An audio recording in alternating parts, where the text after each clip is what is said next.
Hello, my friend. The world of magic, filled with legends and ancient tales, is opening its gates once again. Tonight, in the Gryffindor dormitory by the crackling fireplace, I will share another story with my friends. Join us, for the magic is about to come alive. The winter winds had begun to creep through the stone corridors of Hogwarts, whispering through the cracks like ghosts remembering old secrets. Snow had gathered along the window ledges of the Gryffindor common room, and the fire crackled merrily in the hearth, throwing soft golden light across the faces of the students huddled in armchairs.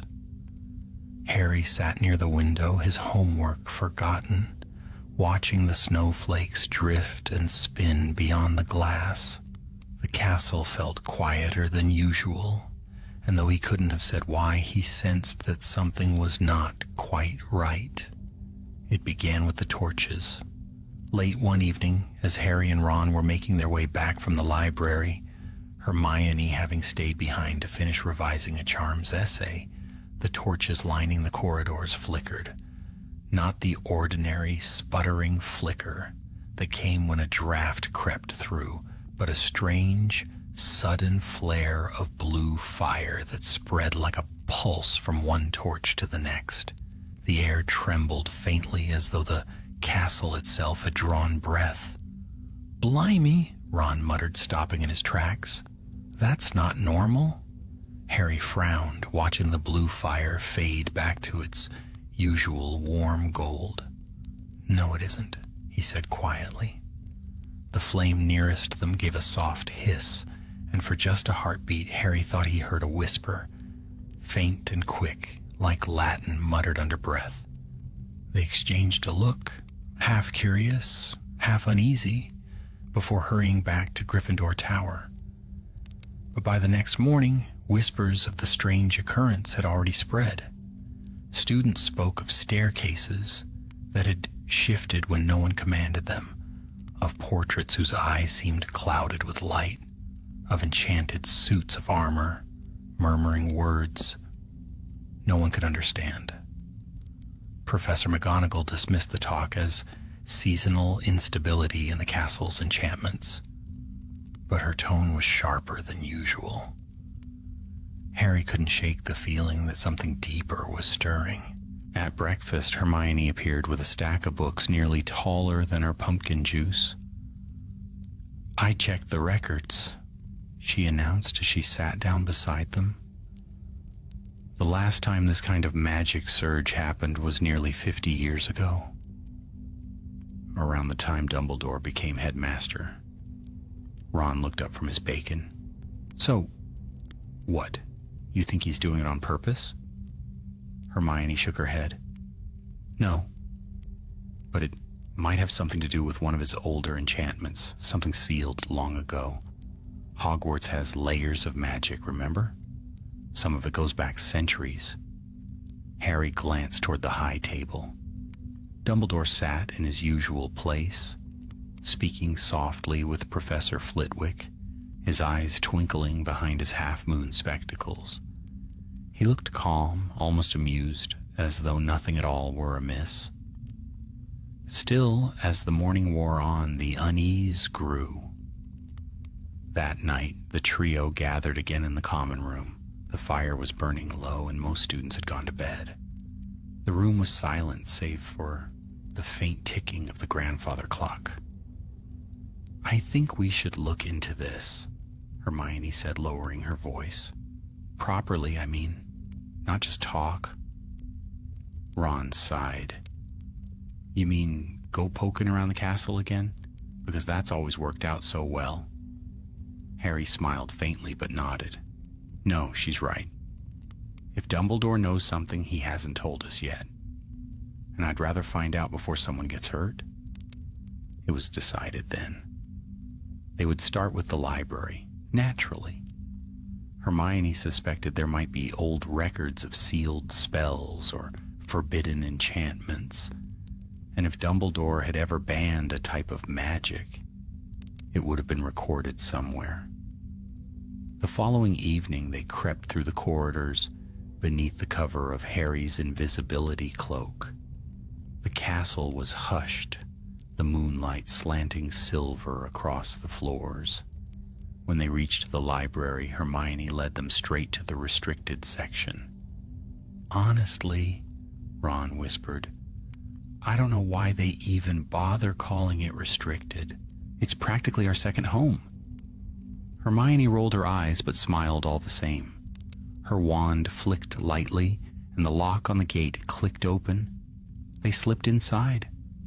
For hours they combed through dust-caked volumes, old records of magical theory, disciplinary decrees, and ancient laws of Hogwarts. The scent of parchment and candle wax hung heavy in the air. Then, sometime past midnight, Hermione let out a soft gasp. "Here," she whispered, holding open a cracked, leather-bound book. "The Prohibitions of Albus Dumbledore." Harry and Ron leaned closer. The handwriting was elegant and faded, but still legible. The page listed several types of magic that had been sealed or banned by Dumbledore during his time as headmaster, mostly dangerous or unstable spells. But one line caught Harry's attention. "Anima Relicta," he read aloud. "A charm forbidden by order of the headmaster, sealed in the lower chambers of the Transfiguration Wing. The use of this magic is punishable by expulsion and memory erasure." Ron blinked. "Memory erasure? That's a bit much, isn't it?" Hermione's brow furrowed. "No, not if the spell is truly dangerous. Look here, it says it was designed to call back the soul of the departed. That's necromancy, Ron. It's the darkest kind of magic there is." Harry felt a chill crawl down his spine. Something deep within the castle was stirring, something Dumbledore himself had tried to bury, and someone somewhere in Hogwarts might have just woken it up. For several days after the discovery in the restricted section, the castle seemed to breathe differently. The air was charged, as though the very stones were holding their breath. Students hurried along corridors without knowing why, and portraits that usually chattered endlessly now whispered instead, their painted eyes darting toward the shadows. Harry could not concentrate on his lessons. Professor Slughorn's words and potions came and went like mist. Even Quidditch practice could not lift his thoughts. The name Anima Relicta echoed in his mind, soft and sinister, as if it were not just a spell, but a promise. On the third evening, when the sun had bled its last light over the Forbidden Forest, Hermione beckoned him and Ron to a quiet corner of the common room.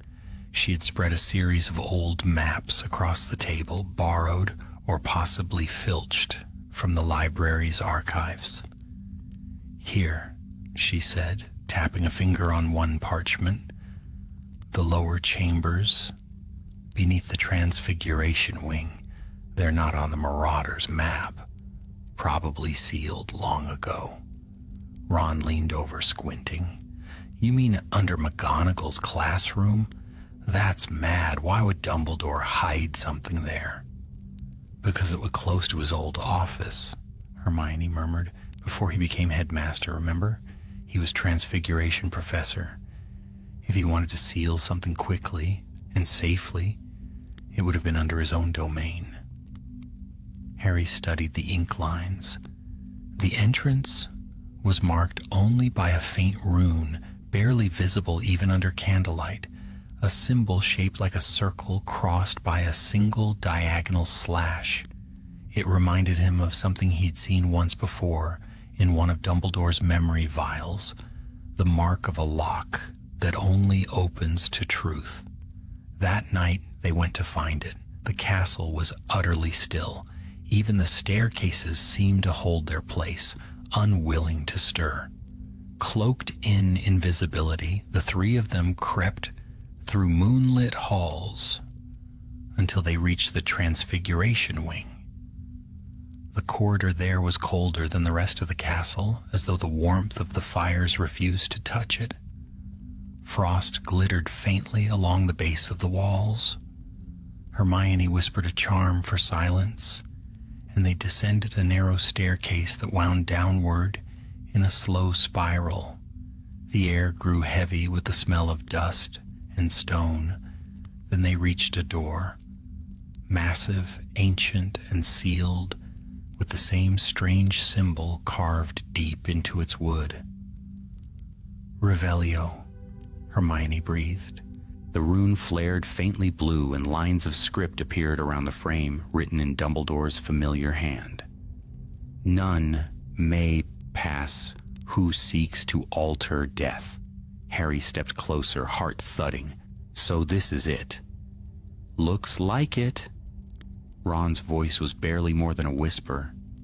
You sure this isn't going to set off some sort of alarm? Or, I don't know, make Dumbledore appear out of thin air? But Hermione was already examining the seal. Her fingers hovered just above the rune, tracing the air. It's not locked in the ordinary way, she murmured. It responds to intent. It opens only if it believes you are not trying to use what's inside. Ron raised an eyebrow. And how's it supposed to tell that? Hermione glanced at Harry. It will know. Harry drew his wand. Then let's find out. He placed his palm against the rune and whispered, I don't seek to alter death. The symbol glowed faintly, then pulsed once, twice, and the door swung open with a low groan. A rush of stale air met them, and beyond the threshold lay a vast chamber of stone, lined with ancient carvings. The light of their wands revealed patterns of circles and spirals etched into the floor, runic diagrams that seemed to hum faintly even now. In the center stood a single pedestal, on which rested a crystal orb, its surface clouded like smoke. Ron let out a low whistle. That looks unpleasant. Hermione stepped forward carefully. It's a containment vessel. The spell must be bound inside it. Harry felt a prickle along his scar, a faint echo of warning. Then someone's been here. And indeed there, along the edge of the pedestal, lay footprints. Fresh ones, small, light but clear in the dust. Someone's already found it, Hermione whispered. Someone who knew where to look. They left the chamber at once, resealing the door behind them, and hurried back to Gryffindor Tower before dawn. None of them spoke much that night, though their minds were racing. By the next morning, they knew who it must be. Cassian Vale. He was a quiet Ravenclaw in their year, clever, reserved, always seen in the library or the astronomy tower, poring over old manuscripts. Hermione remembered once catching him copying a page from a forbidden text about magical resonance, and recently Harry recalled Cassian's sister had died in an accident during potions. She had been a gentle girl named Lyra, soft-spoken and bright, gone in an instant when a cauldron exploded. It all fit too well. Harry, Hermione said that evening, as they sat in a shadowed alcove off the Great Hall, he's trying to bring her back. That's why the enchantments are going haywire. He's already begun the incantation. Ron swallowed. If he keeps at it, what happens? Hermione hesitated. The book said, Anima relicta binds the soul of the dead to the living. But the price is the caster's own mind. He'll lose himself piece by piece until there's nothing left. Harry rose, determination burning behind his eyes. Then we have to stop him. They followed Cassian that night. The corridors were darker than before, and faint whispers followed them wherever they went.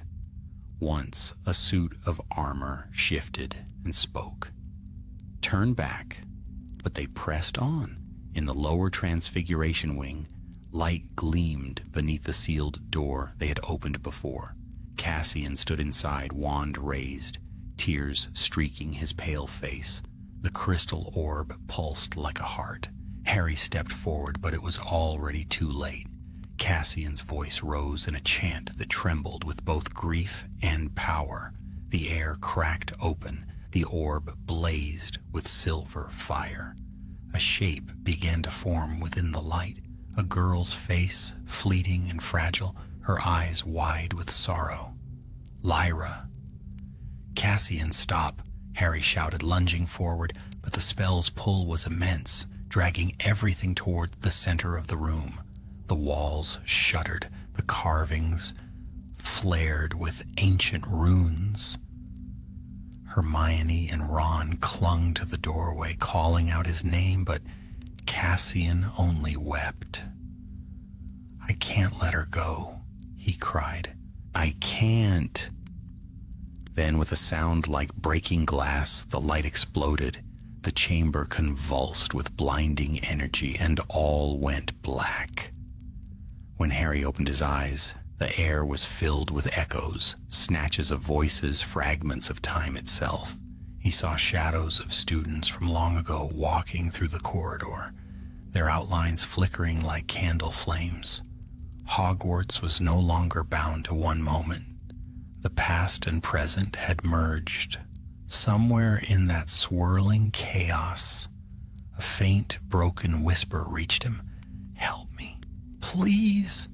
Lyra's voice, and Harry knew. The true battle was only beginning. The world around Harry was a whirl of light and shadow, the air thick with the pulse of torn magic. He could scarcely breathe. The once silent Transfiguration wing had become a maelstrom, corridors twisting into corridors, staircases forming and unforming like waves of stone. For a moment he saw the hall as it had been a century ago, the banners of old houses hanging in faded glory, students in robes of unfamiliar cut drifting like ghosts through overlapping years. Then, with a flicker, the vision changed again, and the present returned, cracked and trembling. Hermione's shout pierced through the storm. "Harry, the wards, they're collapsing!"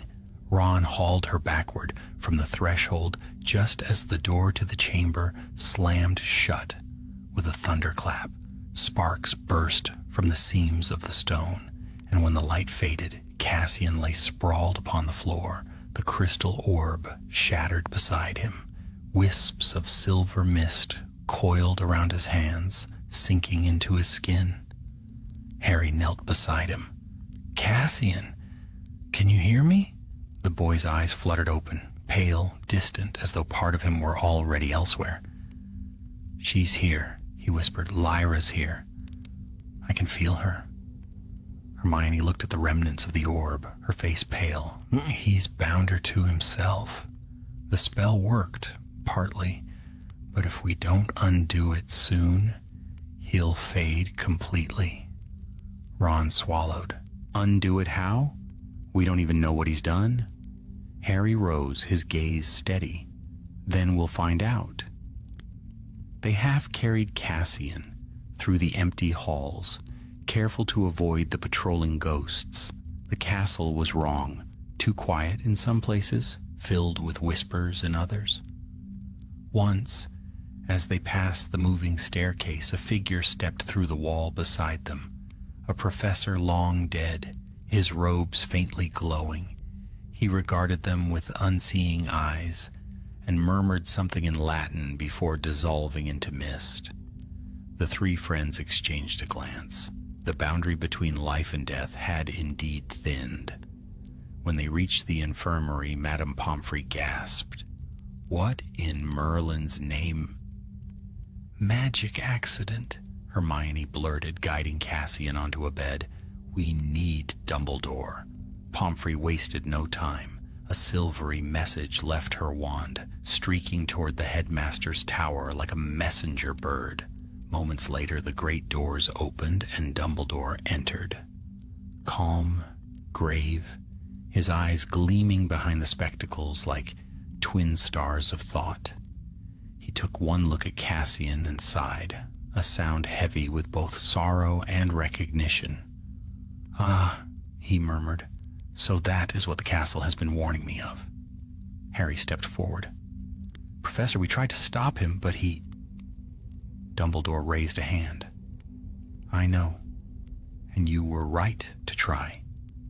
He knelt beside the boy, touching his forehead gently. The blue light from his wand traced along the veins of Cassian's arm, revealing thin silver lines that pulsed like living threads.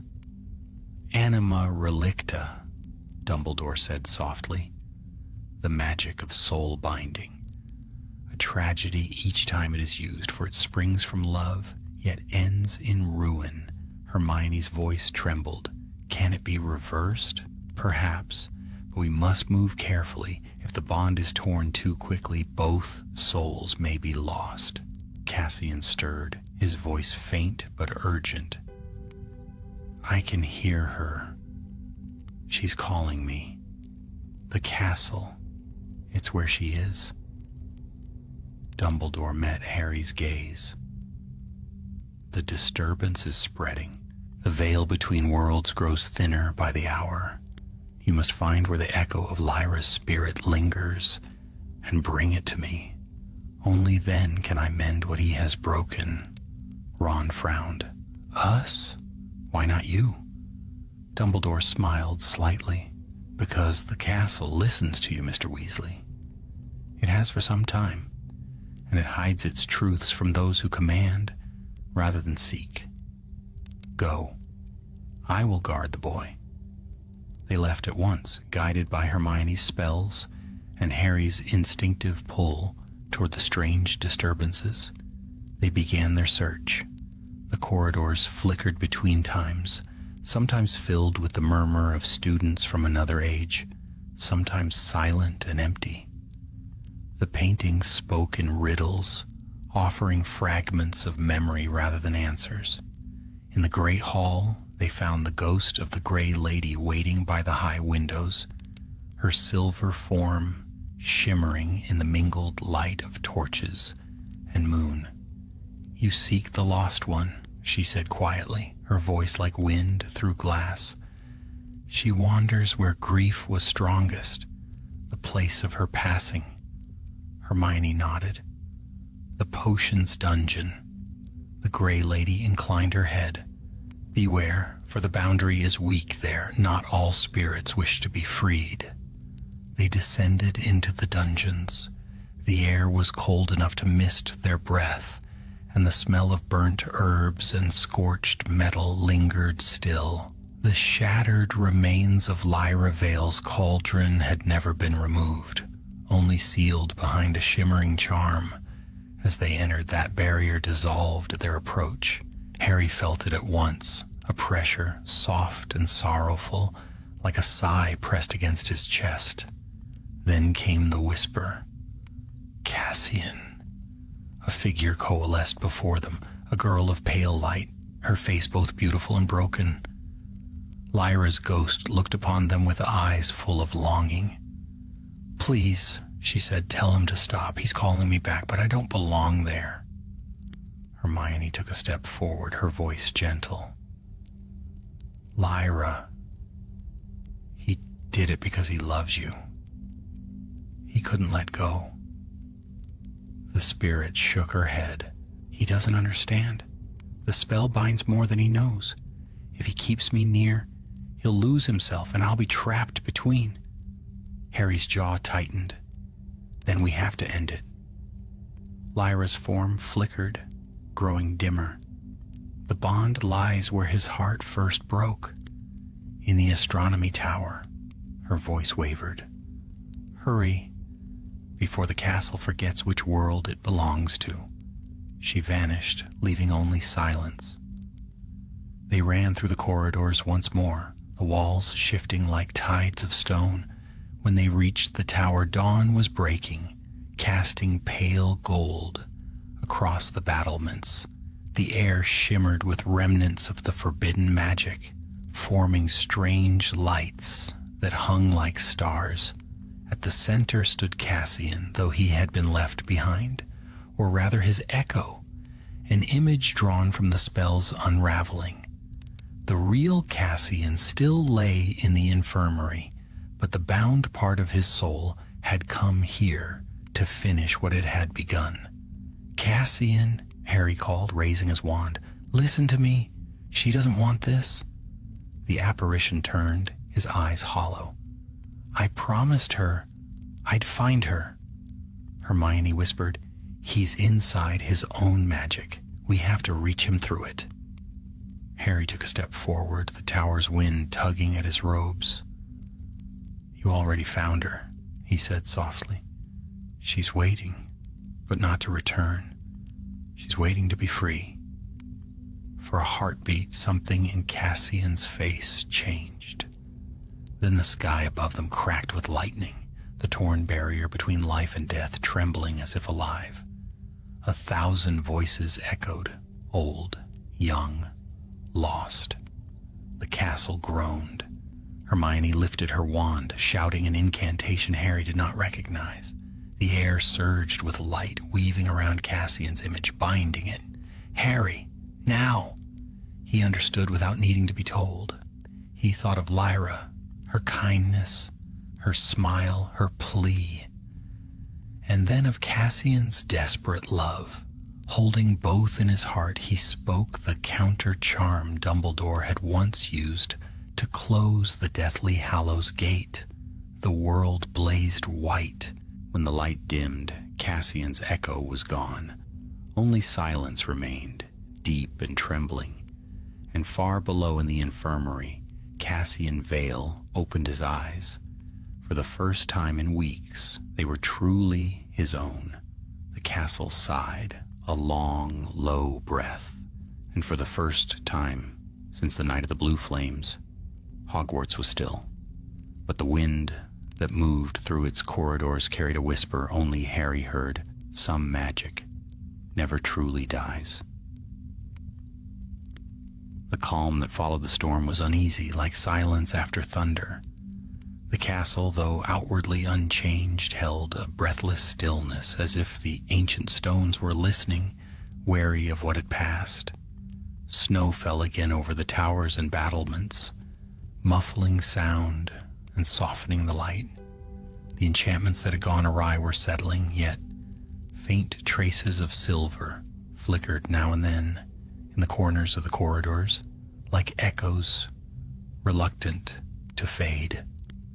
Harry sat by the window in the common room, staring into the snow.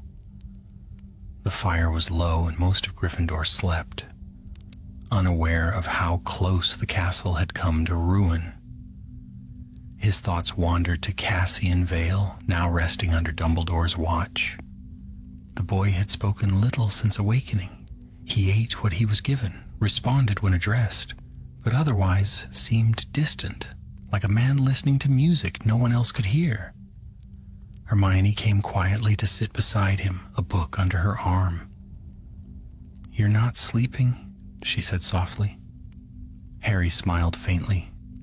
"Neither are you." "I tried," she admitted, "but every time I close my eyes I see that light again, the spell breaking apart. It was beautiful but wrong, like a dream that doesn't belong to you."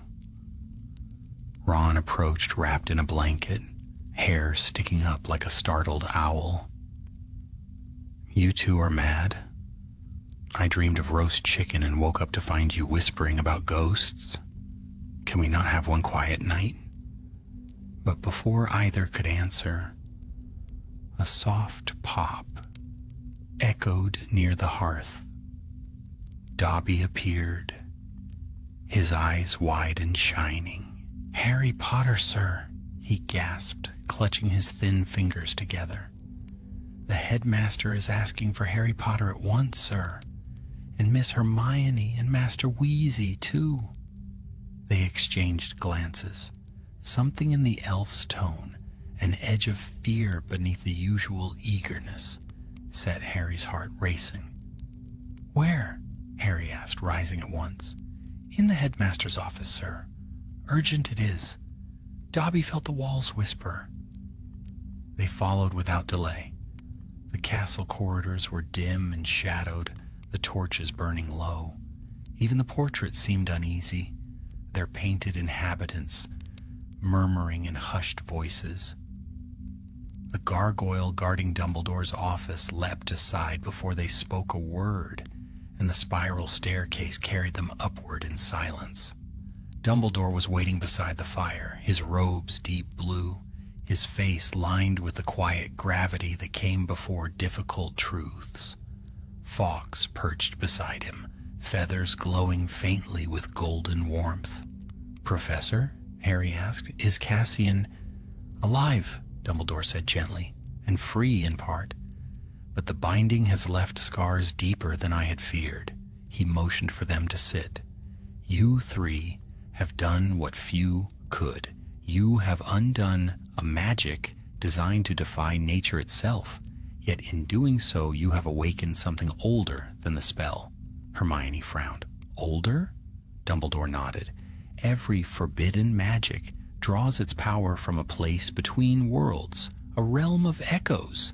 It is where memories dwell after death, where forgotten enchantments sleep. The anima relicta tore open a crack, and though it has been sealed, something looks through it still." Ron swallowed. "You mean something's watching us?" "Perhaps, or waiting." He rose then, walking to the window where snow drifted against the panes. Hogwarts was built on a nexus of ley lines, points where magic flows strong and deep. The castle itself protects what lies beneath. But the rift Cassian opened has stirred the foundations. Already the wards are shifting. The castle remembers what it was before it had walls. Harry's eyes narrowed. "Before it had walls?" "Yes," said Dumbledore softly. "Before Hogwarts, there was the Hollow. The first wizards of this land found it, a place where souls and shadows mingled freely. They raised the school to guard it, and now, through folly and love, its voice has been heard again." The headmaster turned back to them, eyes glinting like moonlight on glass. "We must ensure it does not rise," Ron groaned faintly. "I knew you were going to say that." A faint smile tugged at Dumbledore's lips. "Bravery, Mr. Weasley, often begins with reluctance. I will need your courage once more." He gave them each a small silver token, etched with unfamiliar runes. "These are anchors," he explained. "They will keep you bound to this world, should the Hollow reach for you. Take them and go where the rift first began, the lower transfiguration chambers. Listen to what the castle shows you, but trust only what feels real." Before they could reply, the fire flickered green, and a ghostly face appeared within the flames. It was Professor McGonagall, her expression grim. "Headmaster," she said, "the suits of armor have begun to move again, without command." Dumbledore's expression hardened. "It begins sooner than I hoped." He turned to the trio. "Go, and quickly. I will hold the wards as best I can." They obeyed without hesitation. Down through the darkened halls they went, past staircases that creaked like breathing giants. The air grew colder as they descended. When they reached the Transfiguration Wing, the rune-sealed door stood open once more, though none of them had touched it. Beyond, a soft light pulsed like a heartbeat. They entered cautiously. The great chamber was changed.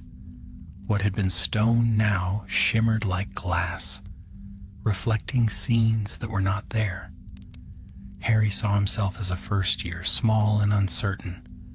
Ron saw his brothers laughing at the burrow. Hermione saw herself in the library. Alone, the visions vanished when they blinked, leaving only silence.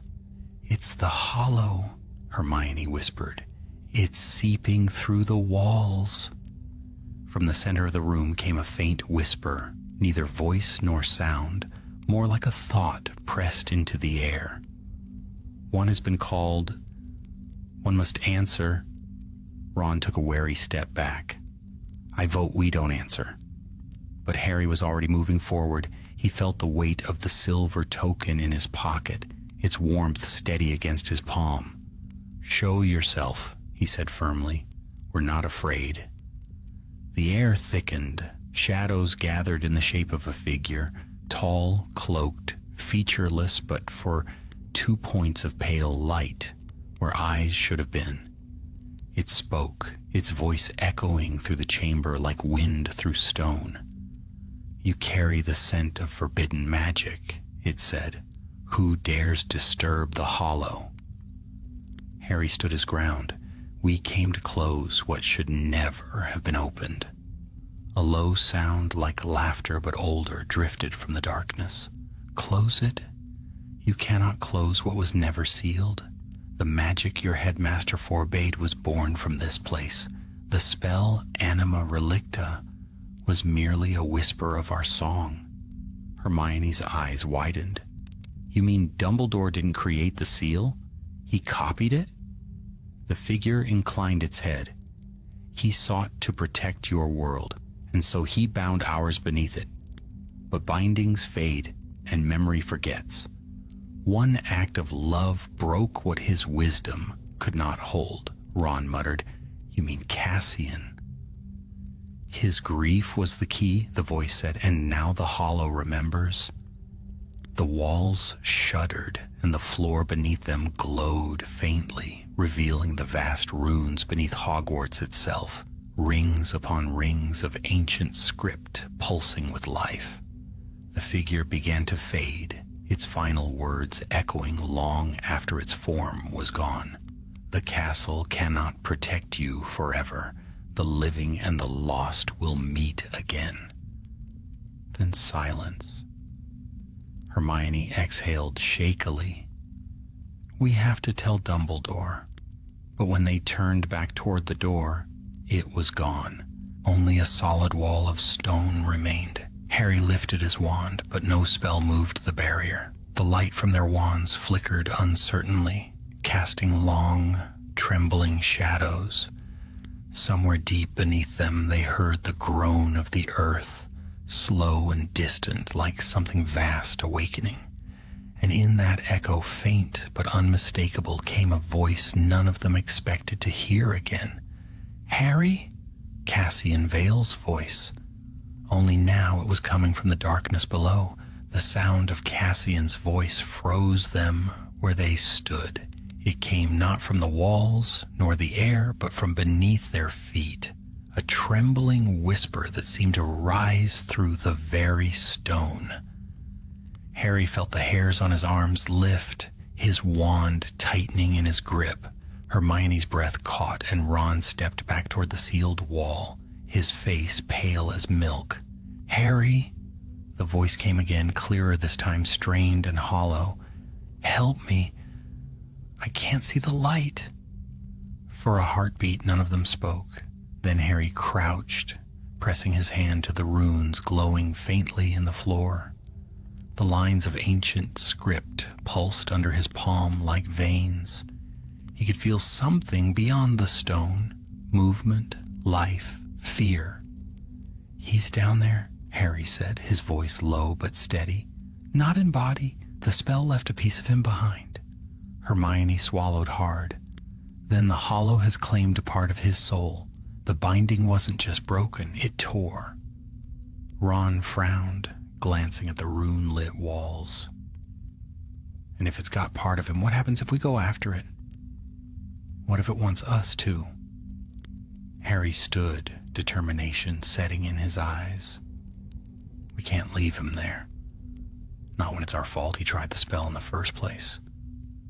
Harry, Hermione began, but he was already searching the carvings for an opening, a weakness, anything that might lead below. At last he found it, a spiral mark at the heart of the runic circle, barely visible beneath centuries of dust. When he touched it, The lines of magic flared bright, and the floor split open like a turning page. A stairway descended into blackness. Ron groaned softly. Of course there's a stairway. Stay close, Harry said, and began to descend. The steps were narrow and damp, winding downward in endless circles. The deeper they went, the thicker the air became, heavy with the scent of earth and age. The glow from their wands seemed to sink rather than spread, swallowed by the dark. Hermione's voice echoed softly behind him. This passage isn't in any of the maps.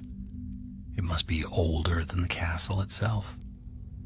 At last they reached a vast cavern. It was neither natural nor crafted by any ordinary means. The walls were smooth and faintly translucent, glowing from within as though veins of light flowed through them. Pools of silver water reflected the trio's wavering shapes. At the center stood an archway of stone, open and empty, yet the space within shimmered like heat on summer air.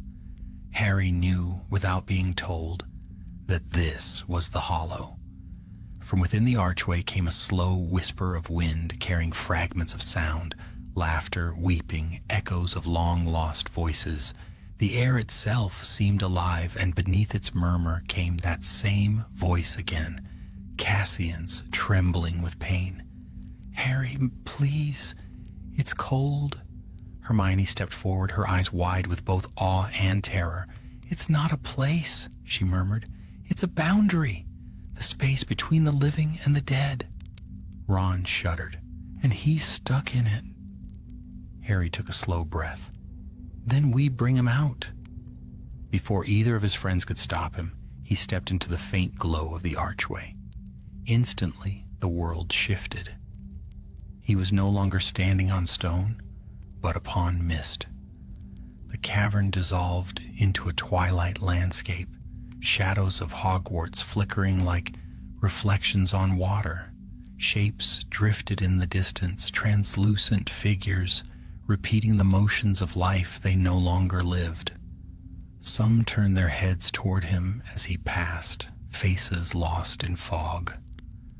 "Harry Potter," a voice whispered behind him. He spun around. There stood Cassian Vale, or what remained of him. His outline shimmered, half transparent, his eyes gleaming with a desperate light. "You came," Cassian breathed. I thought it would take me instead." Harry stepped closer, wand still raised. "We're going to get you back. Dumbledore can help."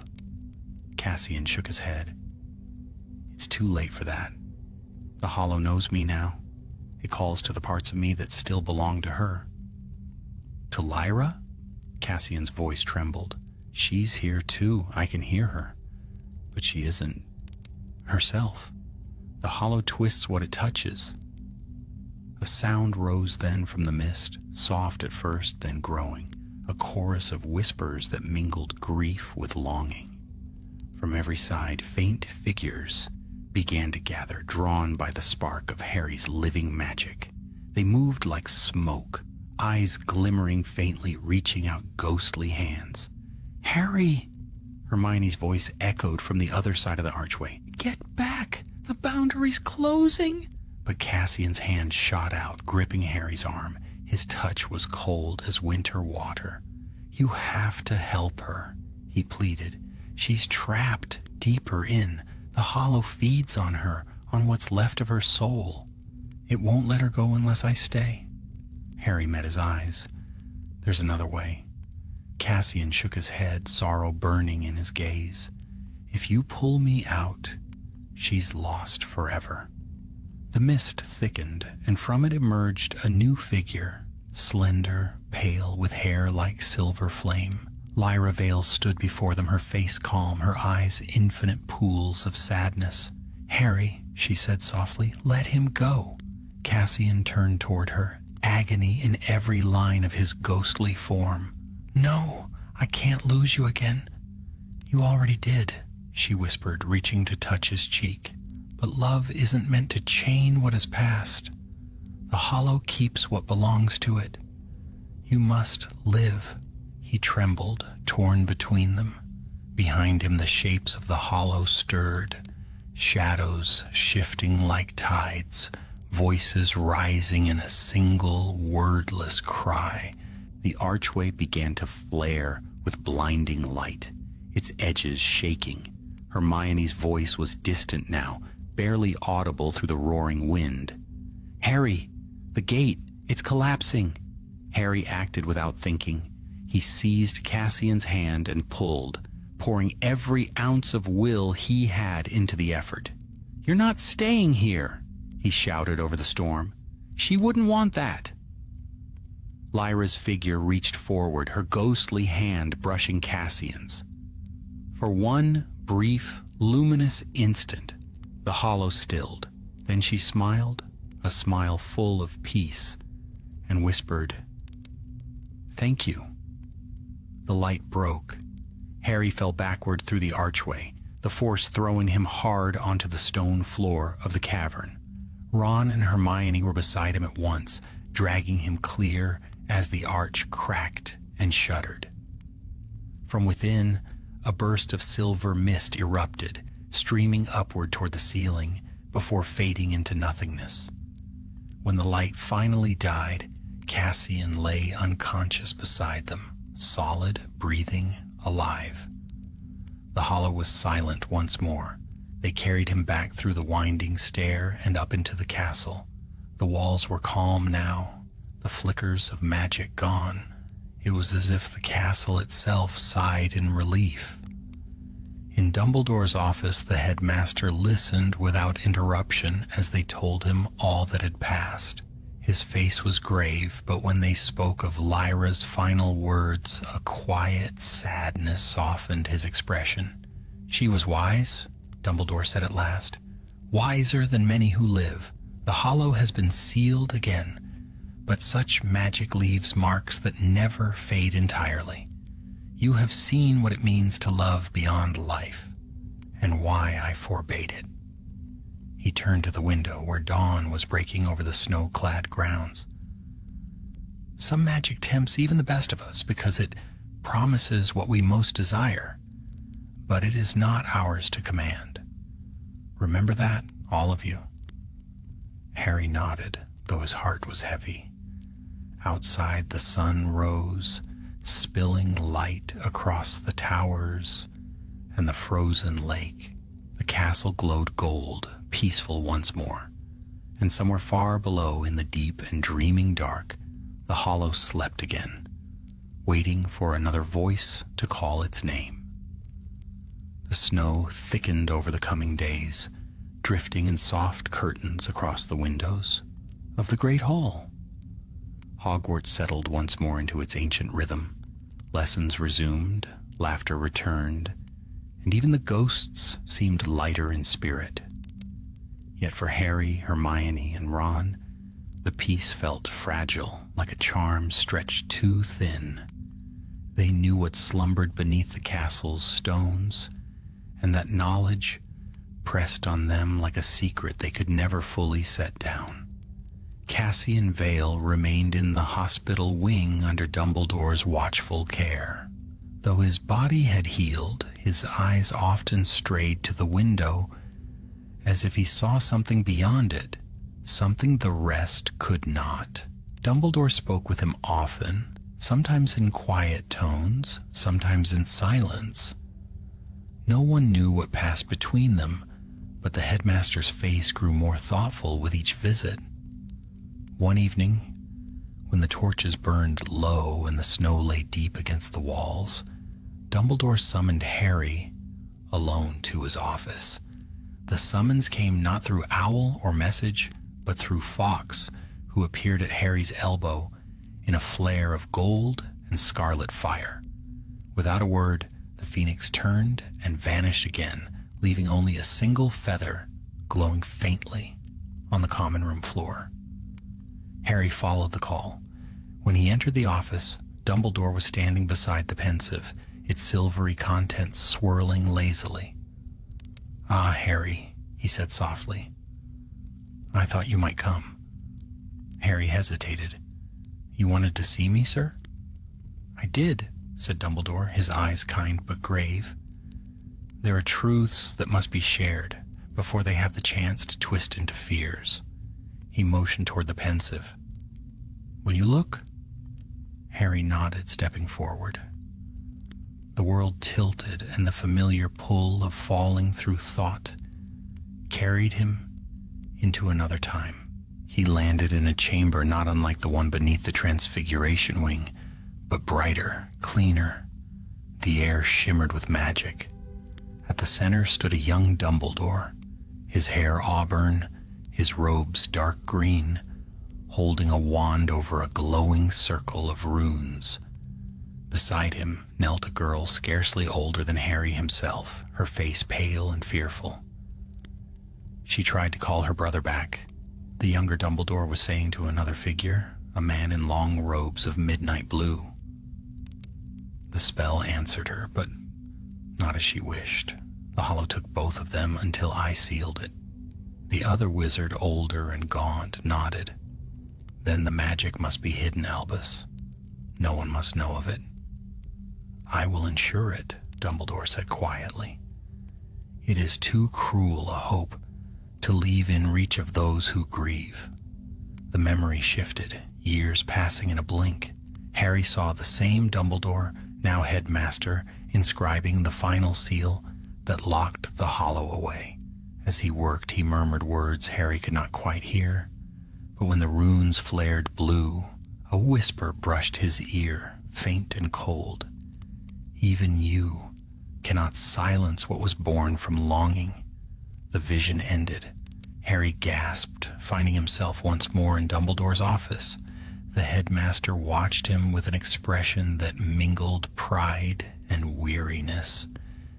"You see," he said softly, "I did not forbid the Anima Relicta because it was evil, but because it was born of love, unbound by wisdom. I thought the seal would hold.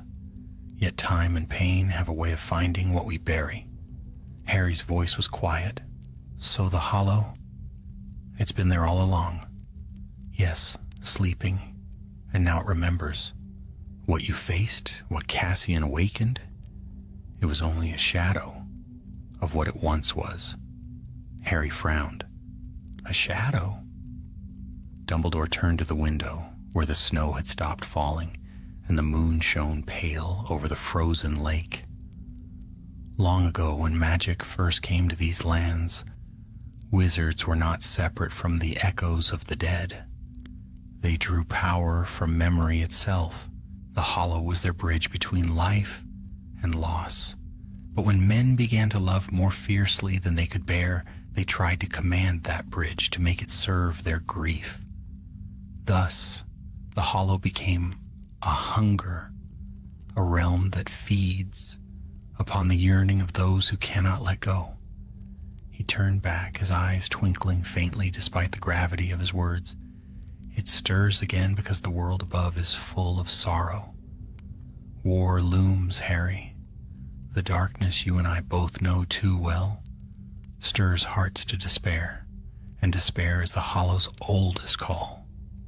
Harry's stomach tightened. "You mean Voldemort?" Dumbledore nodded. "He seeks mastery over death. The hollow hungers for such ambition. It would whisper to him if it could, and perhaps it already has." Harry's pulse quickened. "Then we have to stop it, seal it again completely." "Perhaps," Dumbledore said, his gaze thoughtful, "but the hollow cannot be destroyed, only silenced. And to do that, one must enter it willingly." Harry stared. "You mean go inside?" Dumbledore did not answer at once. At last he said, "Not yet.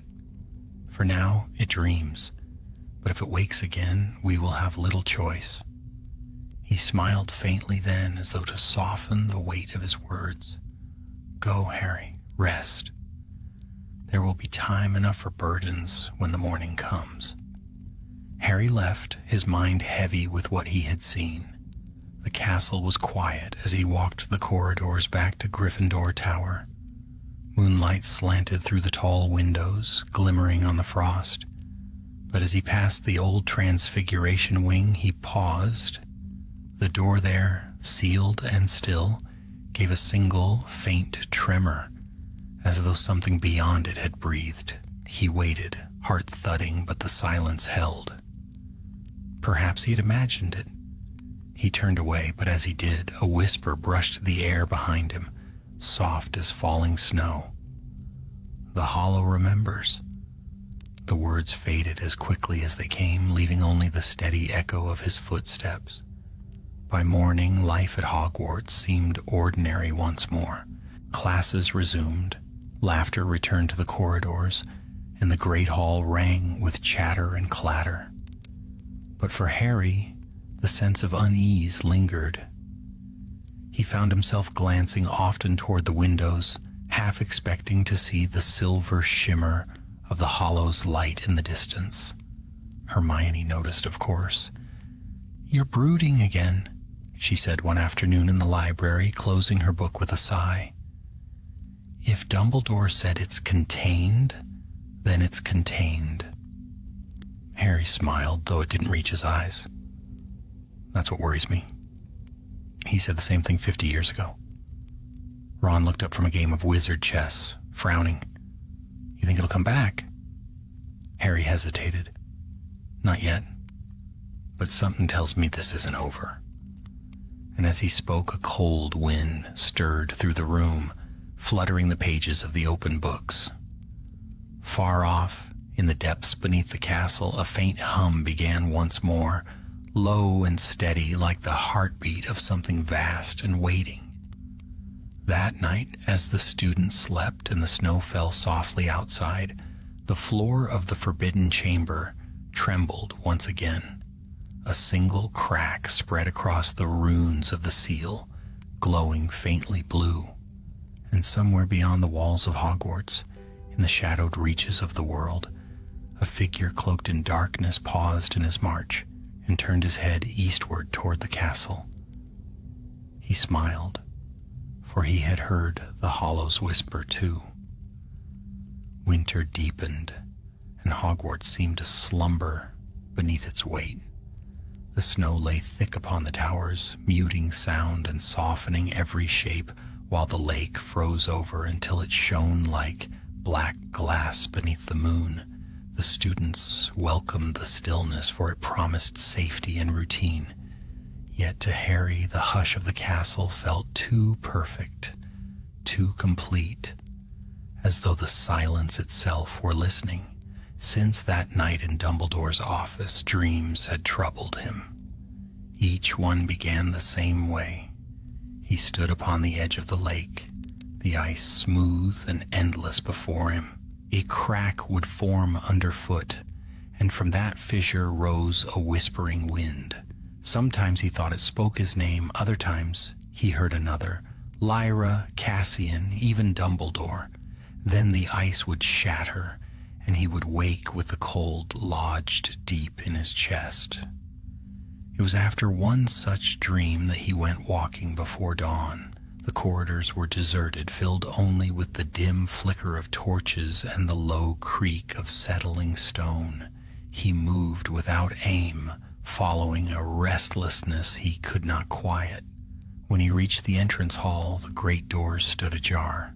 Beyond them, the courtyard lay bathed in the pale blue of early morning.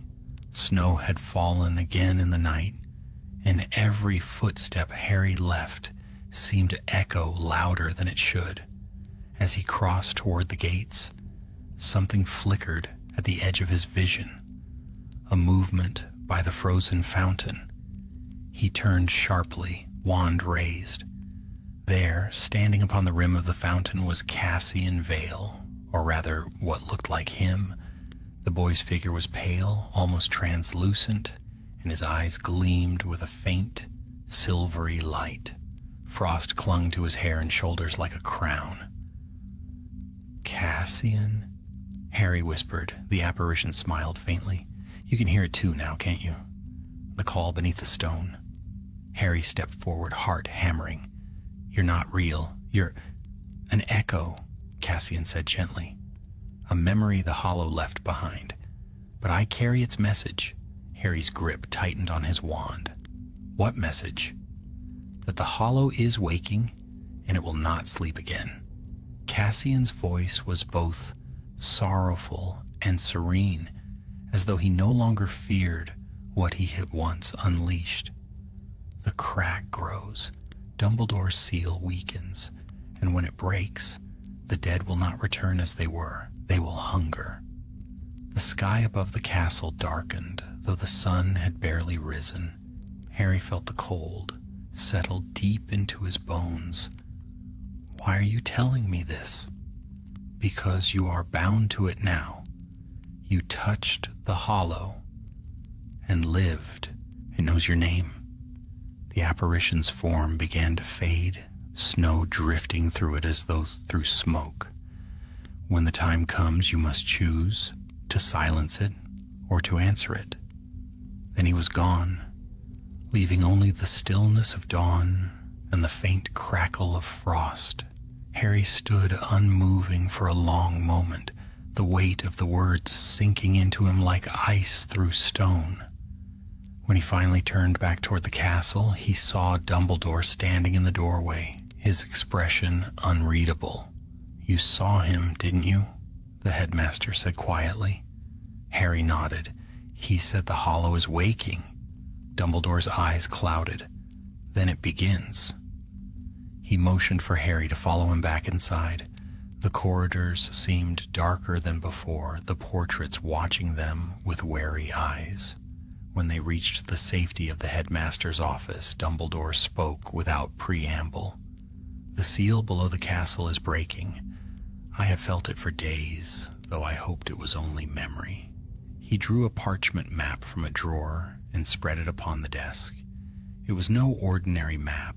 Its lines glowed faintly, tracing veins of magic that ran like rivers through the castle and grounds.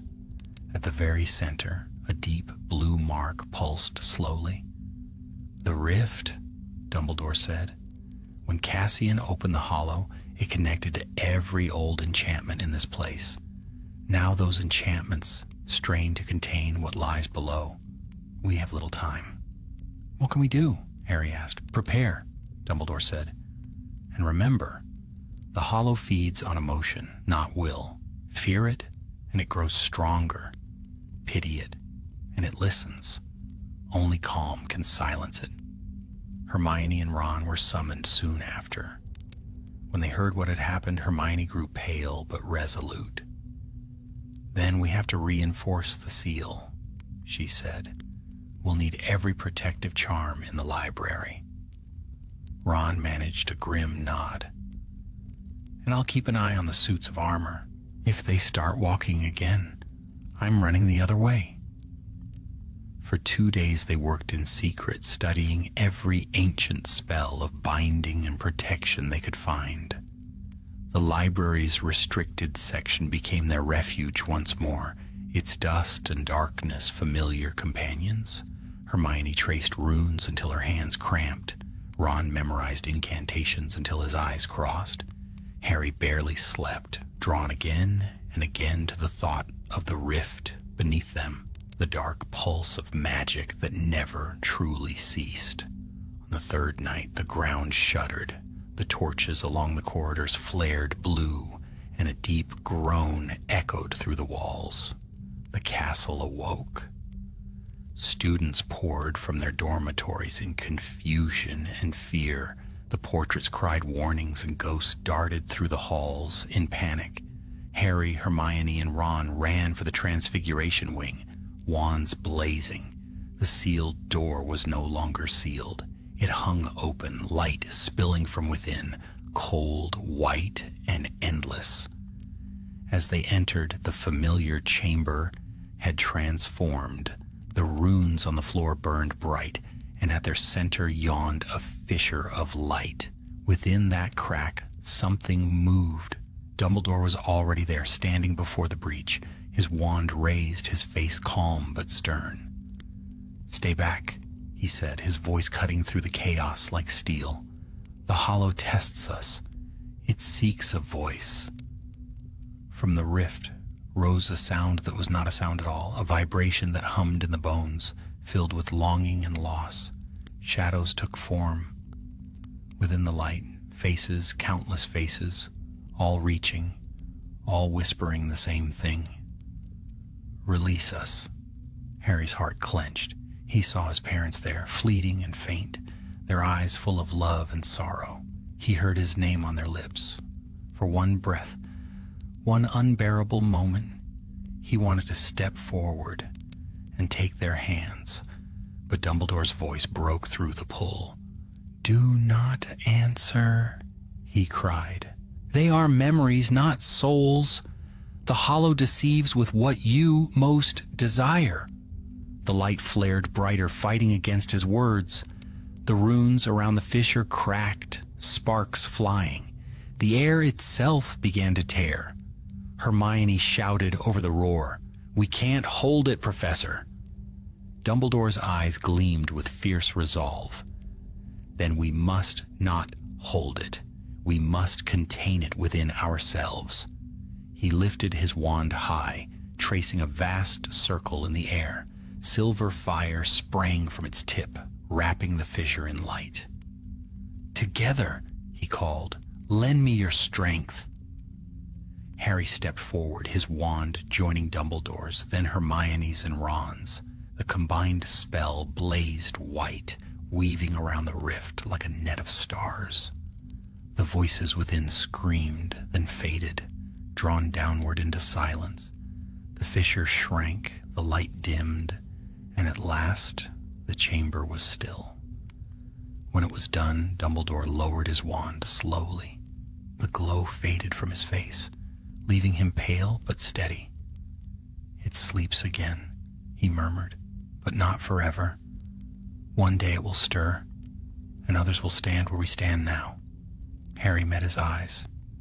"And when that day comes," Dumbledore smiled faintly, "then the living must remember what the dead already know, that love is not meant to bind, but to release." Outside, dawn was breaking. The snow glittered gold, and the lake reflected the rising sun. The castle sighed, a long, weary breath, and for a moment it felt truly alive. But deep below, far beneath the light, the hollow dreamed on, and in its dreaming it whispered a single name: Harry. The days that followed the closing of the fissure passed in a strange quiet, a stillness so deep it felt like a pause between heartbeats. The castle stood serene beneath its shroud of snow, its towers glittering with frost, its corridors dim and calm. Lessons resumed, laughter returned in fits and bursts, and the tremors that had shaken the walls were forgotten by most. But for Harry and his friends, the calm brought no comfort. It was too much, like the silence that lingers after thunder, waiting for the next storm.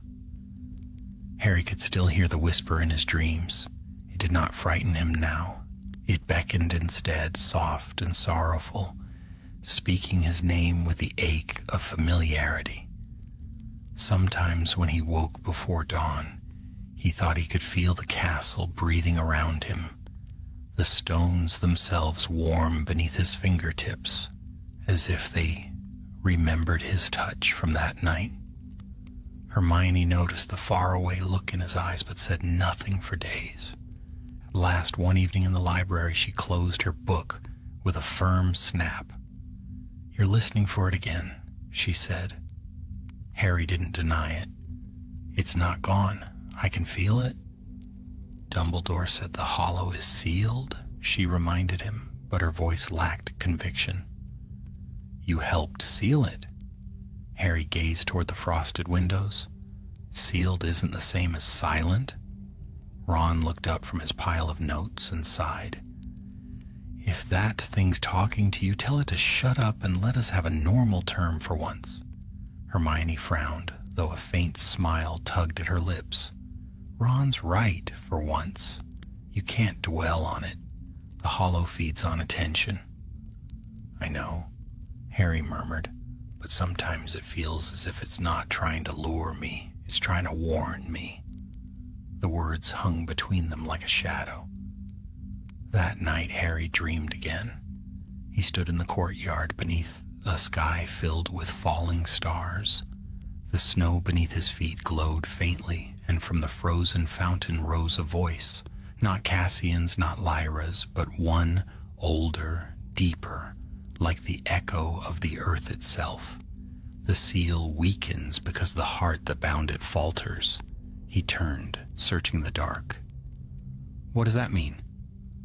But the voice only whispered, "The guardian fades, the gate remembers." He woke with a start. Dawn was breaking, and through the frost-blurred window, he could see the first pale light of morning. His scar burned faintly, not with Voldemort's rage, but with something colder, steadier, ancient. When he went down to breakfast, the great hall buzzed with ordinary chatter, but the teacher's table told a different story. Dumbledore's chair was empty. Professor McGonagall sat in his place, her lips pressed tight, her eyes shadowed. Whispers passed from table to table. The headmaster had left the castle before dawn. No one knew where. Harry's heart sank. He rose at once. Hermione caught his sleeve. "You're not thinking of—" "I am," he said quietly. "If what I dreamed is true, he's gone to the Hollow." They followed the trail through the snow, the footprints half buried but still visible. The air was brittle and sharp, and the sky hung heavy with gray clouds. Down through the grounds they went, past the frozen lake and the edge of the forbidden forest. The tracks led toward the base of the castle, where an old stone arch marked a forgotten passage into the foundations.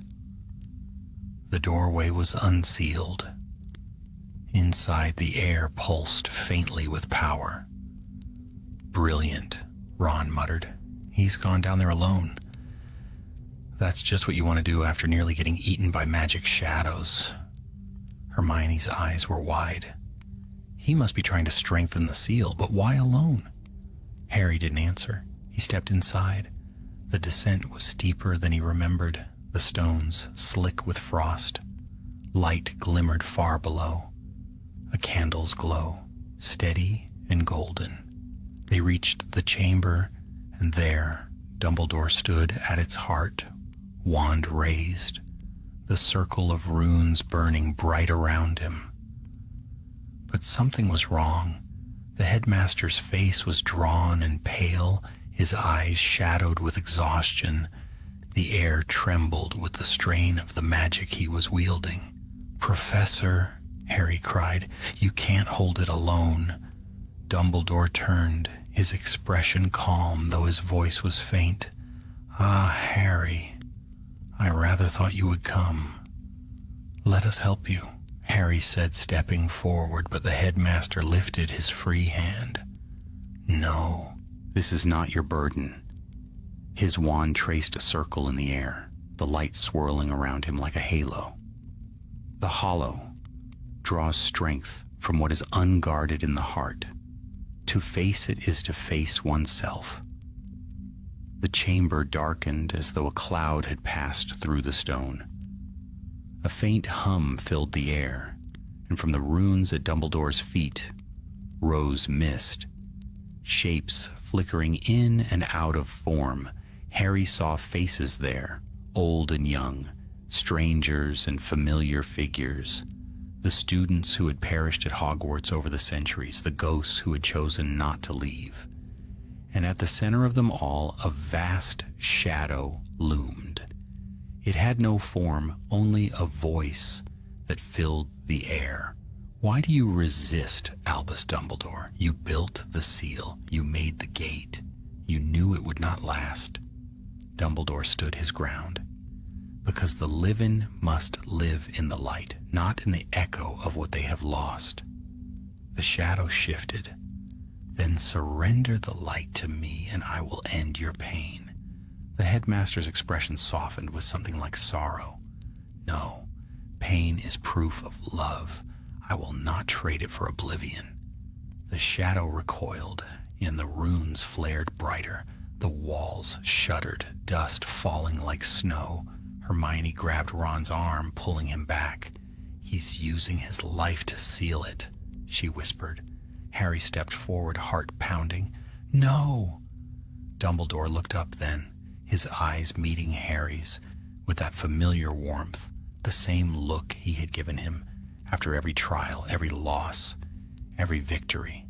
"Harry, listen to me," he said softly. "The Hollow cannot be destroyed. It can only be answered with truth. Promise me you will remember that." Before Harry could reply, the light burst forth in a blinding wave. The air exploded with sound and silence all at once. He felt Hermione's hand seize his sleeve, Ron shouting something lost in the roar. And then, darkness. When the world returned, the chamber was still. The runes no longer glowed. The air was cold but calm.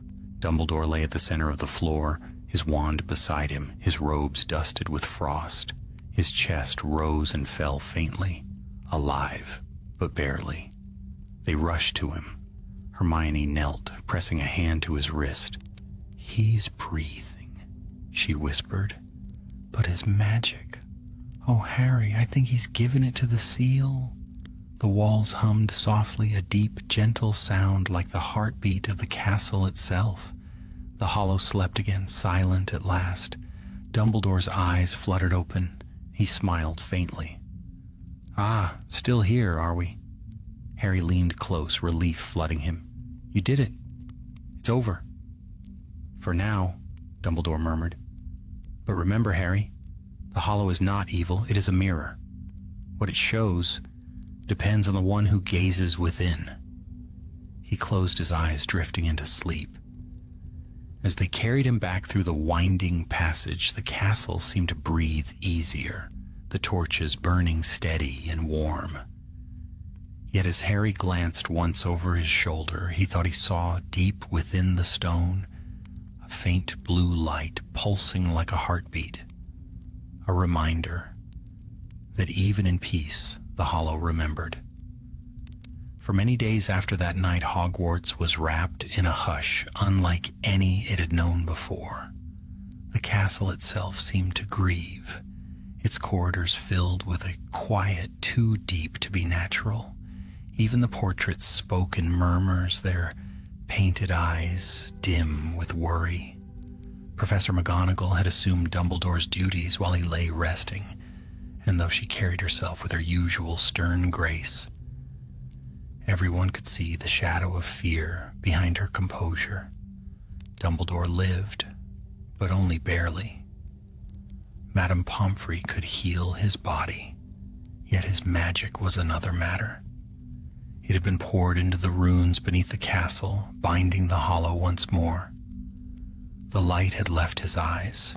Even Fawkes sat in silence beside his bed, his feathers dulled to embers. Harry, Hermione, and Ron spent long hours in the hospital wing.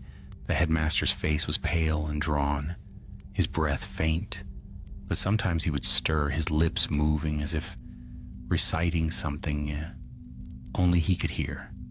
Once, Harry caught a few words.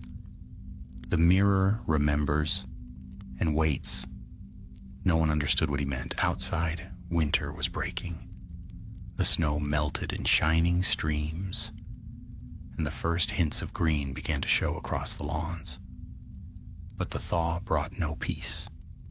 Strange occurrences began anew, small things at first.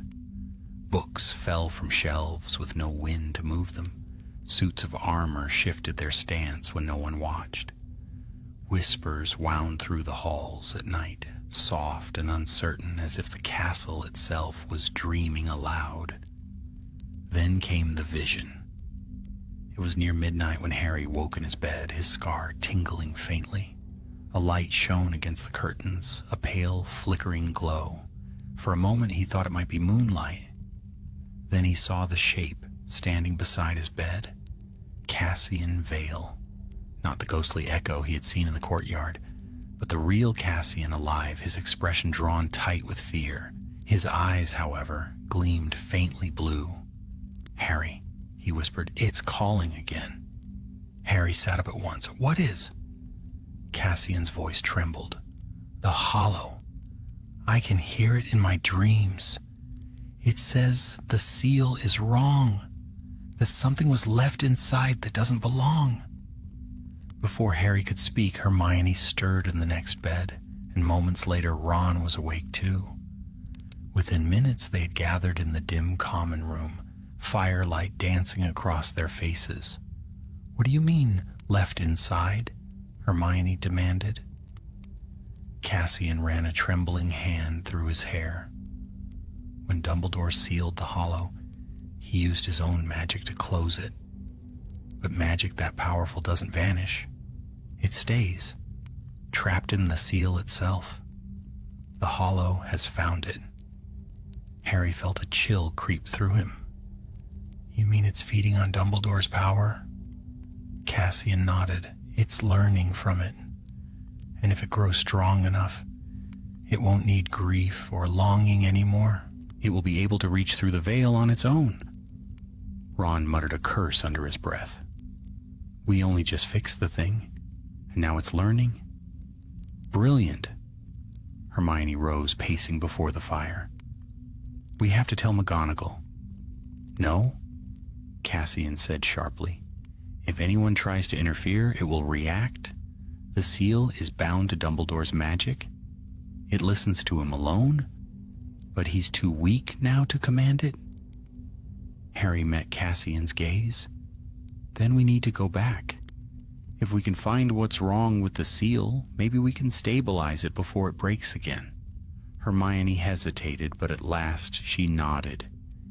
"If Dumbledore's power is caught inside the runes, we might be able to strengthen them from the outside, carefully."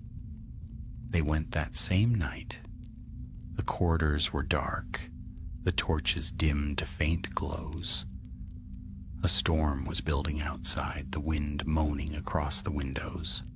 They passed through the old Transfiguration wing, down the narrow stair that led to the chamber below. The air there was colder than before, and the faint hum that had once lulled the stones had turned sharp, discordant. The runes on the floor glowed a dull blue, pulsing like a wounded heart. Hermione knelt at once, tracing the lines with her wand. "It's unstable," she whispered. "The pattern is changing." Cassian's face was pale. "It's rewriting itself." "Can you stop it?" Harry asked. "Maybe." Hermione bit her lip. "But if I make a mistake, it could open again." The ground trembled. A crack split one of the runes, light spilling through it like water. From that light came a whisper, a voice Harry knew too well. "Harry." He froze. It was his mother's voice. "Harry, please. It's safe now. You can rest." Ron swore softly. "Not this again." Harry's heart pounded. The voice was soft, pleading. He could almost see her, Lily Potter's face, luminous in the mist that rose from the fissure. "Don't listen," Hermione shouted. "It's the hollow." The chamber shook again, the mist rising higher. Shapes formed within it, dozens of figures, some familiar, some unknown. Their voices joined in a mournful chorus. "Help us." Cassian clutched his head. "It's inside me. It's in my mind." Harry seized his arm. "Fight it." Hermione raised her wand, her voice steady despite the chaos. "Finite vinculum." The runes flared, blindingly bright, then dimmed. The mist screamed, an awful, hollow sound, and was drawn back into the crack. For a moment there was silence. Then a new light appeared deep within the seal, a flicker of gold. It pulsed once, twice, steadying. Hermione stared. "That's not the hollow's light." Harry felt the truth before she spoke it. "It's Dumbledore." The light grew, spreading across the runes until the entire floor shimmered like sunlight on water. A voice rose from it. Calm, gentle, strong. You did well, my friends. Harry's breath caught. Professor? Dumbledore's form took shape above the seal, woven from the light itself. His eyes twinkled as they always had, though his expression was grave. The hollow cannot be destroyed, he said softly, but it can be taught to sleep. My magic holds it now, but not forever. When the time comes, others will need to stand where you stand. Hermione's eyes filled with tears. You gave it your power and kept the world's balance, Dumbledore replied. That is the price of harmony. The golden light began to fade. Remember, Harry, the hollow listens to the living. It learns what we teach it. Show it fear, and it will mirror fear. Show it love, and it may yet find peace. With that, the light winked out. The chamber was silent. The runes lay quiet, their glow soft and steady once more. Cassian sank to his knees, trembling. It's over, he whispered, for real this time. Harry wasn't certain. The words echoed through his mind. Show it love. When they returned to the surface, dawn was breaking over the grounds. The storm had passed, leaving the lake still and glassy beneath the pale sky. Somewhere in the distance, the first song of a lark rose over the snow. The world felt lighter, yet deep beneath their feet, the hollow dreamed anew, not in hunger nor in sorrow, but in the faint memory of Dumbledore's voice. And in that dreaming, for the first time in centuries, it did not whisper for release. It whispered only one word: peace. Spring came at last to Hogwarts, slow and uncertain after the long winter. The snow that had once blanketed the grounds melted into silver streams that ran laughing toward the lake. The air smelled of damp earth and new grass, and the castle, for the first time in months, seemed to breathe easily. Yet beneath the warmth of the returning sun lingered a quiet awareness, an unspoken truth, shared only by a few. The hollow was sleeping, but its dreams still brushed the world like ripples under calm water. Harry could feel it sometimes, in the stillness between classes, in the hush of the great hall when a gust of wind pressed against the windows, or in the echo of footsteps that were not quite their own. It no longer frightened him, only reminded him that light and shadow were never truly separate. Cassian Vale recovered slowly. He had changed, though not in the way people expected. There was a gentleness in him now, a stillness where before there had been restless intellect. He returned to his classes, spoke little, and kept mostly to himself. Yet when he passed Harry, Hermione, and Ron in the corridor, he would nod with quiet gratitude, as if to say that some debts could never truly be repaid. One evening, near the end of term, Dumbledore called for them once more. His strength had returned, though his hair had paled further, and his eyes shone with a deeper light, as if they had seen too far and carried the memory of it. The headmaster's office was filled with the smell of parchment and lemon drops, the old clock ticking softly in the corner. Fawkes perched above, his feathers brighter than ever, as though he too had been reborn through flame. "Ah," Dumbledore said, smiling as they entered, "my brave conspirators, I owe you yet another debt, though I have lost count of them by now." "You're all right, Professor?" Hermione asked, her tone careful, though relief colored her face. "I am as well as any man who has borrowed a fragment of eternity can be," he said lightly. "The hollow rests, as do the ghosts it once carried, but what we touch together must be remembered. Magic is not a chain to be broken nor a power to be mastered. It is a dialogue, and the hollow, I think, has begun at last to listen. Ron frowned. You mean it's alive? In its way, Dumbledore replied.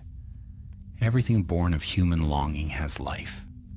The hollow was created when the first wizards sought to speak to the dead. Its hunger came from centuries of grief, unhealed, but now it dreams in peace. It may even be learning what it means to forgive. Harry studied the headmaster's face, sensing there was more beneath those words. It wasn't just the hollow you sealed that night, was it? Dumbledore's smile deepened, touched by sadness.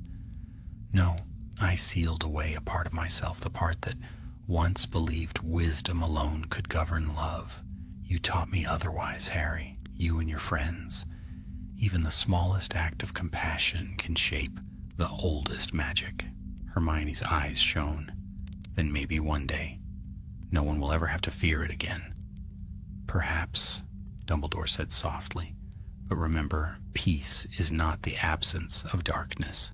It is learning to walk beside it without losing your way.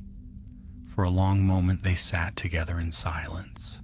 The fire flickered gently in the grate, casting gold and crimson shadows across the walls. The hum of the castle felt different now, less like a warning and more like a lullaby.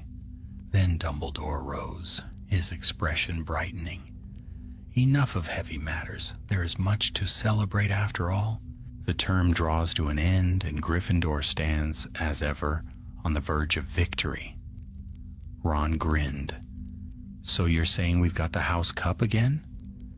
By a margin slimmer than Professor Snape's patience, Dumbledore said with a twinkle. Hermione laughed, and even Harry found himself smiling. For a little while the weight of prophecy, loss, and forbidden magic lifted from them all. That night, Hogwarts glowed brighter than it had in years. Candles floated higher, the stars seemed nearer, and laughter echoed through the corridors like music. But even in joy, Harry's thoughts drifted to the chamber far below, the sealed runes and the golden light that had once filled them. As he lay awake in his dormitory, the moonlight spilled across his bed. The world was quiet, and then, faint as breath, he heard it, a voice, not haunting but gentle, like a dream half remembered. Sleep well, child of light. The hollow watches, but it no longer hungers. He did not startle. He only closed his eyes, letting the calm wash through him. Somewhere deep in the earth, the ancient magic that had nearly torn their world apart had become something new, something that hummed with warmth instead of cold. In the days that followed, Hogwarts returned fully to life. The forbidden forest shimmered with spring growth, the lake thawed into a mirror of silver, and even the ghosts seemed lighter in mood. Nearly headless Nick began to hum again. The Grey Lady smiled once in passing at Hermione, and Peeves, perhaps sensing that mischief had lost its sting, spent an entire afternoon dropping flowers instead of ink on unsuspecting students. The term ended with a sense of quiet triumph. The feast was grand, and when Dumbledore raised his goblet, he spoke not of victory, but of balance. "We have faced the darkness that lives in longing," he said, his voice carrying through the hall like music. "And in doing so, we have learned that even sorrow may be turned toward hope. Remember this, my students. Every forbidden thing was once born from love, misplaced. Guard your hearts, and the magic you wield will guard you in return." The applause that followed was soft at first, then thunderous. That night after the feast, Harry lingered at the top of the astronomy tower. The sky stretched vast and full of stars, each one a flicker of ancient fire. The air smelled of rain and new beginnings. He thought of Cassian and Lyra, of Dumbledore's weary smile, of all that had been lost and all that remained. The hollow slept beneath the castle, but he no longer feared it. It had become part of Hogwarts, part of the living pulse of the school, an unseen guardian born from love and sorrow alike. Hermione joined him after a while, her cloak drawn close against the chill. Ron followed, a handful of chocolate frogs clutched in one hand. They stood together in silence, watching the constellations drift across the heavens. "It feels different now," Hermione said quietly. "Like the castle's finally at peace." Harry nodded. "It is. For now." "And if it wakes again?" Ron asked. Harry looked out across the lake, where moonlight rippled over the dark water. "Then we'll remind it what Dumbledore taught us." Hermione smiled faintly. "That love isn't meant to bind, but to release." They stood there until the first light of dawn touched the turrets with gold. The sky brightened, the world stirred, and the three of them turned to go, their laughter echoing softly behind them. Deep below, in the heart of the earth, the hollow dreamed on, not of death or hunger, but of light falling through water, of voices filled with kindness, and of a castle that had finally learned to sing in harmony with its shadows. And in that timeless dream where neither grief nor hope could be lost, it whispered again the only word it now knew: peace. Summer unfurled across the hills of Scotland, soft and golden, painting the grounds of Hogwarts in hues of green and sunlight. The lake shimmered like a mirror beneath the vast blue sky, and the air was heavy with the scent of blooming grass and wild flowers. From the castle windows, laughter floated like music, students free at last from lessons and exams, their cares scattered like petals in the wind. Yet amid the warmth and brightness, a thread of stillness ran through it all, a memory, quiet and powerful, that lingered long after the winter's trials had faded. Harry felt it most strongly in the early mornings when the castle still slept. He would rise before dawn, wander through the quiet halls, and stand by the windows that overlooked the forbidden forest. The shadows between the trees no longer frightened him. They seemed gentler now, filled with a calm awareness rather than threat. Sometimes when the mist hung low upon the lake, he thought he could see faint ripples of light moving beneath the water, echoes of the ancient magic that slumbered far below. Dumbledore had recovered enough to resume his duties, though he carried himself with a slower grace than before. His hair, once merely silver, was now the white of winter frost, and the lines around his eyes had deepened. Yet his spirit seemed lighter, as though something long burdened had been lifted from him. He smiled more often, and when he passed the students in the halls, his gaze lingered on each of them as though he saw not only who they were, but who they might become. Harry, Hermione, and Ron found themselves summoned to his office one last time before term's end. The room was flooded with the golden light of evening, and the shelves gleamed with dust motes that drifted lazily in the sunbeams. Fawkes dozed upon his perch, feathers glowing faintly, and on the desk lay a single object, a small, unmarked mirror framed in silver. "You have done much for this school," Dumbledore said, his voice warm, his eyes twinkling. "Far more than I ever hoped you would have to. But the castle is safer now because of it, and because of you." Hermione's eyes strayed to the mirror. "Is that from the hollow?" Dumbledore inclined his head. "A fragment of it, yes. When the seal settled once more, this remained. Something that was both of the hollow and apart from it. I have studied it these past weeks, and I believe it no longer holds danger. He gestured for Harry to step closer. "Would you look into it, my boy?" Harry hesitated, then leaned forward. The surface of the mirror shimmered like water, and for a moment his reflection blurred. He saw not his own face, but flashes of others, Cassian and Lyra smiling faintly, his parents, their hands entwined, Sirius laughing, and finally Dumbledore himself, younger, his eyes filled with fierce compassion. Then the images melted away, and only his own reflection remained. "What did you see?" Dumbledore asked softly. Harry swallowed. "Everyone I've lost." "Ah," Dumbledore murmured. "Then the mirror has learned its lesson. Once, the Hollow sought to claim the living by offering what they most desired. Now it only shows truth, the love that endures beyond loss. It has become something new, something whole." Hermione's voice trembled slightly. "So it's no longer forbidden magic?" "No," said Dumbledore. "It is redeemed magic." He handed the mirror to Harry. "Keep it safe.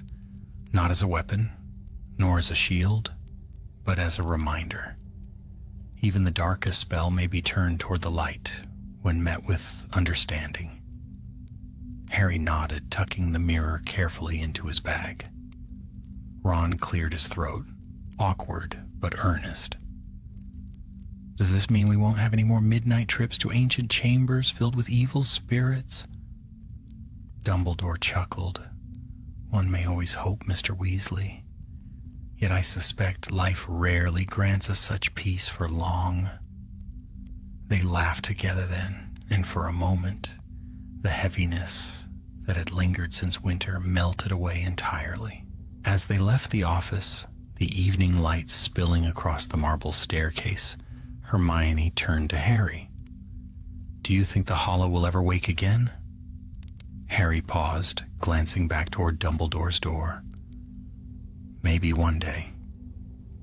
But if it does, it won't be what it was. It's part of Hogwarts now. Part of us." Ron nodded. "Let's just hope it doesn't start snoring." They all laughed, their voices echoing through the halls like bells. That night, the end-of-term feast filled the great hall with light and laughter. Golden banners shimmered overhead, and the ceiling reflected a sky streaked with stars. Dumbledore's speech was brief but radiant. He spoke of courage and wisdom, of the balance between power and mercy, and of the quiet heroism found in forgiveness. When the last cheer faded, he raised his goblet one final time. "To the light that dwells in even the darkest places," he said, "may we always remember that it is not the shadow that defines us, but the way we shine beyond it." The hall erupted with applause. Later, as the students returned to their dormitories, Harry slipped away to the courtyard. The night air was cool and fragrant with grass and stone. He took the small mirror from his bag and held it up beneath the starlight. Its surface shimmered once more, and faintly, he thought he saw a glimmer of movement. Cassian and Lyra walking hand in hand across a field of light. Behind them, the faint outline of Hogwarts rose like a guardian against the stars. "Rest easy," he whispered. "You're home." He pocketed the mirror and stood in silence, watching the moonlight spill across the towers. For the first time since his arrival at Hogwarts, he felt truly at peace. Not because the danger had ended, but because he understood it now. The world would always hold darkness, but it would always hold light as well. The two belonged to each other, as the Hollow now belonged to the castle, transformed by love into something eternal. The next morning, the train carried them away from Hogwarts once more, steam billowing into the clear blue sky. From his seat, Harry looked back at the shrinking silhouette of the castle. The sunlight caught on the highest spire, turning it briefly to gold. He smiled. Hermione leaned against the window, her eyes half closed, while Ron dozed beside her, chocolate frog wrappers scattered across his lap. The countryside rolled past in waves of green and gold, alive with promise. Somewhere deep beneath those hills, the hollow slept, its dreams woven now with laughter, courage, and the echoes of Dumbledore's wisdom. And as the train thundered south toward London, carrying them back to the world of the living, a soft voice, felt more than heard, rose like a sigh through the summer air. Peace be with you, child of light. The words lingered as the castle vanished from sight, leaving only the certainty that Hogwarts, heart of ancient magic and home of endless wonder, would endure, its light and shadow forever entwined. And for Harry Potter, who had once feared the dark, that was enough.